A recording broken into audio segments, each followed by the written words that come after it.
Hello tout le monde, j'espère que vous allez bien. Comme ça faisait longtemps qu'on s'était pas retrouvé pour une nouvelle vidéo. En même temps, il n'y avait pas grand chose à se mettre sous la dent. Mais si vous êtes au courant des actualités Brony, depuis hier soir, enfin en tout cas moi je l'ai découvert hier soir, on a des infos sur la G5. Des noms, des personnages, des synopsis, beaucoup de choses. Et on va voir ça aujourd'hui. Alors les personnages qu'on va suivre, je vous les mets juste ici, là. Alors dans l'ordre, on va s'intéresser à celle qui est à gauche, c'est une licorne, elle s'appelle Easy. Celle du milieu sera certainement le personnage principal au même titre que Twilight Sparkle qu'on va suivre durant toutes les saisons, ou du moins sera le protagoniste du film. Et le Pégase, enfin la Pégase à droite, pour l'instant je n'ai pas trouvé vraiment d'informations sur elle, même pas son nom. Alors intéressons-nous d'abord à la licorne, donc on va partir de gauche à droite. Alors Easy est une licorne au pelage violet-rose, avec une crinière bleu dégradée violet. Sa cutie mark représente une sorte de cœur en coussin, enfin en tout cas comme si c'était un coussin fait main, enfin fait sabot pour le coup, avec des petites épingles et un gros bouton au milieu. Alors ce qui sera certainement entre très grosses guillemets la rarity de la génération. Alors la terrestre du milieu s'appelle Sunny Starscott, ou Starscoot si vous préférez. Alors c'est une terrestre au pelage orangé marron, avec une crinière rose-violette. Alors sa cutie mark vous fera certainement penser à celle de Twilight, ce qui n'est certainement pas une coïncidence vu que ce sera certainement l'héroïne qu'on va suivre durant le film. Et pour finir, la Pégase, dont on n'a pas beaucoup d'informations dessus, je n'ai même pas réussi à trouver son nom, qui est de couleur rose clair avec une coiffure, enfin une couleur de coiffure violette. Sa cutie mark représente une double croche, donc un symbole de la musique, mais qui ressemble aussi à une couronne et un cœur au milieu. Donc certainement, entre guillemets, très, très grosses guillemets, la meneuse qui sera dans les chansons qui seront dans le film. En tout cas, j'imagine que ce sera comme ça. Et depuis le début, je vous parle d'un film. Pourquoi ? Eh bien, parce que ces personnages seront dans un film qui seront sur Netflix, qui arriveront en automne. Et par chance, nous avons le synopsis. Bon, le synopsis est en anglais, je l'ai trouvé sur Equestria Daily, je vous mets le lien dans la description où je l'ai trouvé, mais je vous en ai fait quand même une petite traduction. Dans le nouveau film, les poneys du monde d'Equestria ont perdu leur magie. L'amitié et l'harmonie a été remplacées par la paranoïa et la méfiance. Et les espèces de poneys sont maintenant séparées. Donc les espèces de poneys, terrestres, licornes, pégases, un petit peu comme les vieilles générations de poneys où il y avait Unicornia, je crois, enfin Licornia ou Unicornia, je sais plus. Enfin c'est un petit peu aussi comme dans la G4 avec Cloudsdale, Ponyville et Canterlot où c'est vraiment à Canterlot il y a beaucoup de licornes, Cloudsdale beaucoup de pégases et à la base Ponyville a été fondé par des terrestres. Donc on va beaucoup retrouver ce principe-là dans le film apparemment. Sunny, une jeune terrestre fougueuse et idéaliste, est convaincue qu'il reste de l'espoir dans ce monde divisé. Donc, à l'inverse de Twilight qui au début pensait que l'amitié c'était quelque chose de chiant, que c'était beaucoup de travail et qui s'intéressait qu'à ses études, mais qui a appris au fur et à mesure des saisons que l'amitié c'est magique, enfin tout ce qu'on connaît. À l'inverse, Sunny, elle a déjà cette mentalité, à savoir que l'amitié c'est magique, que c'est ça qu'il faut préserver, que l'union fait la force. Donc dès le début, c'est comme si on retrouvait les valeurs qu'avait Twilight à la fin, mais dès le début. Donc ce qui est déjà une très bonne continuité par rapport à la fin de la G4. Mais ces efforts, légèrement mal avisés et souvent hilarantes, pour changer les mentalités, l'ont amené à être qualifié d'inadapté. Donc ça, par contre, c'est très intéressant. Savoir que Sunny, qui est un personnage qui a l'air de vouloir unir les peuples, les races, etc., est considéré comme étrange, bizarre, enfin qui s'est fait un petit peu rejeter. Ça me fait beaucoup penser à ce qu'a vécu Autumn Blaze par rapport aux Kirin. Elle qui voulait que justement les Kirin retrouvent leur voix, mais à force de partir dans ces extrêmes-là, a été rejetée de son peuple. C'est un petit peu le même principe, mais je pense que ce sera quand même peut-être un peu plus nuancé, ou en tout cas un peu moins brutal. Mais c'est déjà intéressant de savoir que le personnage est un petit peu rejeté de ses contemporains, parce qu'elle a des idées un petit peu extravagantes pour eux. Quand Sunny se lie d'amitié à une licorne nommée Easy, qui erre innocemment dans la ville des poneys terrestres, Maritime Bay, donc la baie maritime, si on veut la traduire, la ville en a assez. Donc, on retrouve cette idée comment ça s'appelle, de communautarisme, où vraiment les Pégases vont avec les Pégases, les licornes avec les licornes, les terrestres avec les terrestres, on ne se mélange pas, ou en tout cas on évite de se mélanger. Et justement, rien que le fait que Izzy se promène innocemment, je suppose qu'elle était en train de se promener tout simplement, ou juste elle fait peut-être juste un tour du monde pour voir un petit peu la beauté qu'il y a en Equestria. Et les villageois ne veulent pas d'elle, simplement. Et Sunny, elle, comme se fiche des différences, et je pense est même très contente de voir une licorne dans un village de terrestres. Je pense que c'est ça qui va amener les deux héroïnes à se faire dire bon, allez, on se casse, on va essayer de trouver un endroit. De toute façon, plus personne ne veut de nous. On va essayer de trouver un endroit et on va essayer de porter la bonne parole de cette unicité entre tous les peuples. Je pense que c'est comme ça que ça se passera.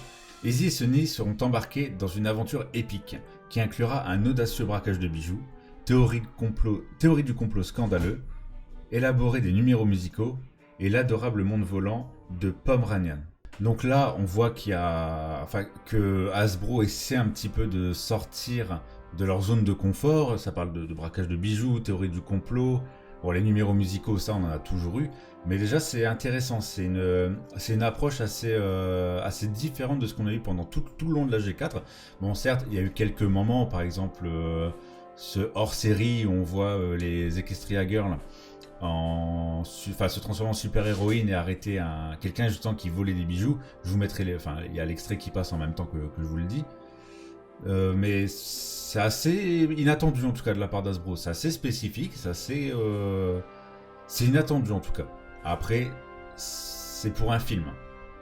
Donc je ne pense pas qu'ils vont garder ce thème-là durant la saison 5, enfin en tout cas la G5, si la G5 se concentre sur ces personnages-là. Leurs aventures vont les conduire dans une contrée lointaine et les forceront à défier le statu quo, en affrontant leurs peurs et en se faisant de nouveaux amis et anciens ennemis. Là, c'est intéressant. Bon, déjà, qu'est-ce que le statu quo? Parce que je l'avais déjà entendu plusieurs fois, mais je me suis jamais intéressé à savoir ce que ça voulait dire. Mais maintenant, je sais. Donc, le statu quo... alors, non, est-ce qu'il y a un sens? Alors, l'état... Alors, à la base, c'est une locution latine désignant une situation figée ou qui n'évolue pas. Donc, c'est vraiment... là, on reste dans le thème. C'est partir à l'aventure pour changer les choses, faire évoluer les mentalités et unir les peuples, etc. Donc, défier le statu quo, c'est vraiment ça. C'est leur défi de base, c'est de réunir les peuples. Ensuite, se faisant de nouveaux amis, j'imagine que déjà dans les nouveaux amis entre Izzy et Sunny, ils vont rajouter du coup la Pégase, on n'a pas le nom.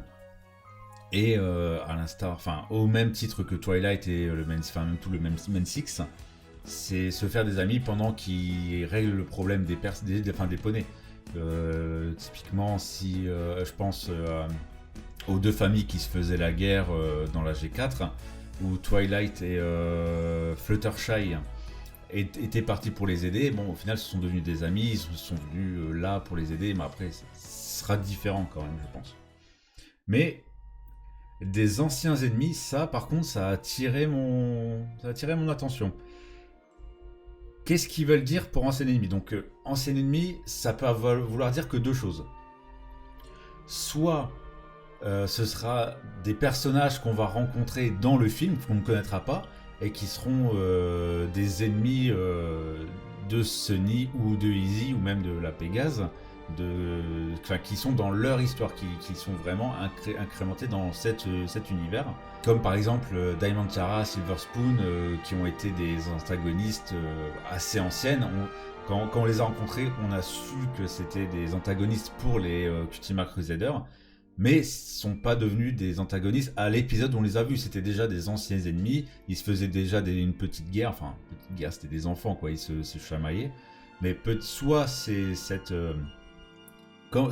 approche qui sera mise dans le film, ou alors ce sera ancien ennemi dans le sens où ce sera des ennemis que nous, spectateurs, on a connus, ce qui voudrait potentiellement dire le retour de Tyrek, Chrysalis et Koziglo, qui arriveraient à s'échapper de leur prison de pierre. J'y crois moyen, j'y crois même presque pas du tout, parce que ce serait vraiment très gros. Mine de rien, pour les enfermer, Man 6 a dû utiliser une magie extrêmement puissante, rien que pour les emprisonner. L'union de toute Equestria pour les arrêter. Si Hasbro les font revenir et qu'ils se font défoncer en l'espace de 1h30, enfin le temps du film, ce serait décevant, trouvez pas? Le monde dont Sonny a rêvé durant toute sa vie pourrait finalement devenir réalité. Alors que Sonny et ses nouvelles amies combattront pour prouver qu'un petit poney peut faire de grandes choses. Voilà, cette phrase elle me fait vraiment penser à la musique justement du film My Little Pony The Movie.